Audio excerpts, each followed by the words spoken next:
বিসমিল্লাহির রহমানির রহিম। সুপ্রিয় দর্শকবৃন্দ, আসসালামু আলাইকুম ওয়া রাহমাতুল্লাহি ওয়া বারাকাতুহু।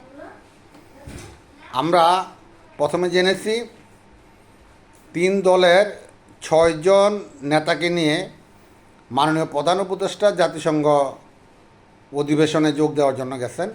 এটা নিয়ে অনেক আলোচনা সমালোচনা হয়েছে। এরপরে সেটা দেখা গেল এটা 6 সদস্য না, ওনার সফরসঙ্গীর তালিকায় ওনার যে পঞ্জিকা, সফর পঞ্জিকা, সেখানে 62 জন, আবার সরকারি নথিপত্রে দেখা যায় একটা 104 জন। শেখ হাসিনা যেভাবে যেতেন তার ছেলে মেয়ে নাতি নাতনি নিয়ে পিকনিক পার্টির মতো, উনিও তার ব্যতিক্রম করেন নাই।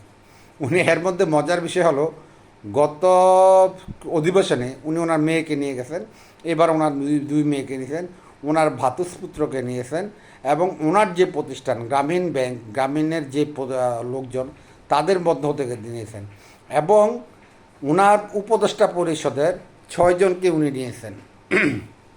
আচ্ছা, এরা নিয়ে কী হলো, কী কাজে লাগলো? সেই শেখ হাসিনার মতো যেই লাউ সেই কধু, যেই লাউ সেই কধু।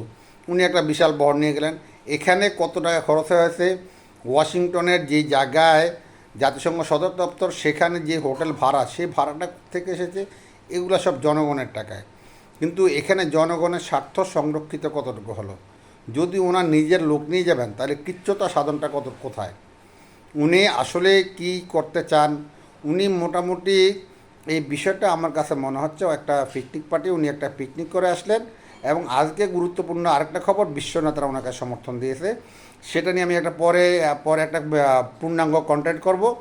বিশ্বনেতা কারা, এই নিউজটা পত্রিকা এসেছে। সবাইকে ধন্যবাদ, যারা আমার কন্টেন্ট দেখেন সবাইকে ধন্যবাদ। আসসালামু আলাইকুম ওয়া রাহমাতুল্লাহি ওয়া বারাকাতুহু।